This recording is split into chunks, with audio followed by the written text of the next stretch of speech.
And welcome to Miss Crab's Krabby Corner, and today I'd like to talk to you about a fantastic book, one with some pretty adrenaline-pumping moments and makes you wonder, could I ever be that strong? I'm talking today about the book Coraline by Neil Gaiman. Now, Coraline can be pretty scary, so I would put it in the horror fiction genre for all of you who like to have a good scare. So in this book, you follow a girl named Coraline Jones. And Coraline is a very strong character who just loves adventure. But Coraline's bored. And her parents, Mr. and Mrs. Jones, try everything they can to entertain her, but they have to work.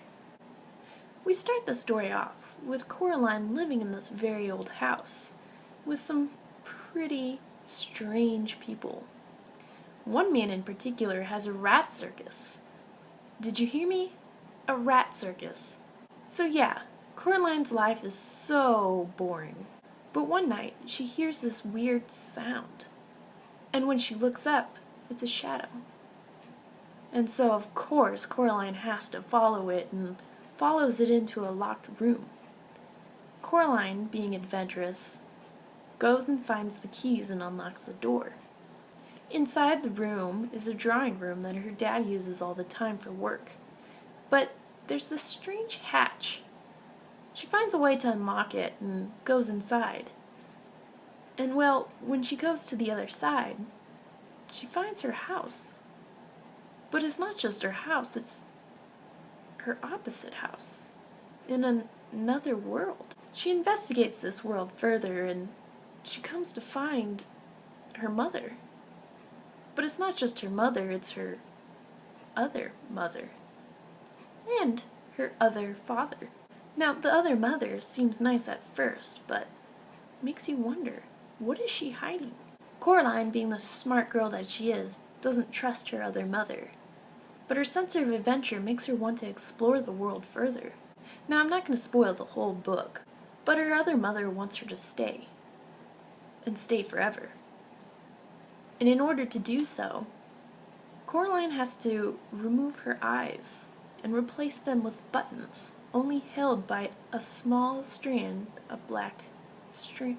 And when Coraline refuses, her other mother takes Coraline's parents up for ransom. And it's up to Coraline and a strange cat to help rescue her parents and return to her boring life. Now, I want to read to you a passage. This is the part where the other mother asks Coraline to replace her eyes. "If you want to stay," said the other father, "there's only one thing we'll have to do, so you can stay here forever and always." They went into the kitchen. On a china plate on the kitchen table was a spool of black cotton and a long silver needle, and beside them, 2 large black buttons. "Oh, I don't think so," said Coraline. "Oh, but we want you to," said her other mother. "We want you to stay. And it's just a little thing." "It won't hurt," said the other father. Coraline knew that when grown-ups told you something wouldn't hurt, it always did. She shook her head. Her other mother smiled brightly, and the hair on her head drifted like plants under the sea. "We only want what's best for you," she said. She put her hand on Coraline's shoulder. Coraline backed away. "I'm going now," said Coraline.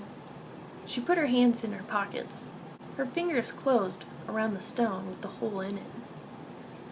Her other mother's hand scuttled off Coraline's shoulder like a frightened spider.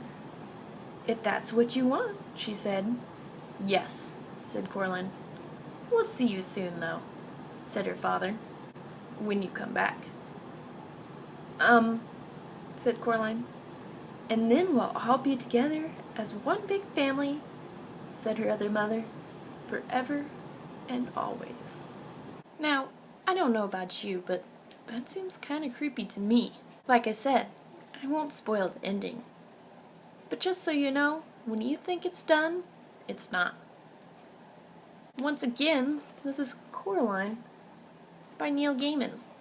It's a great read, and it's so exciting that you won't want to put your book down. Thanks for watching!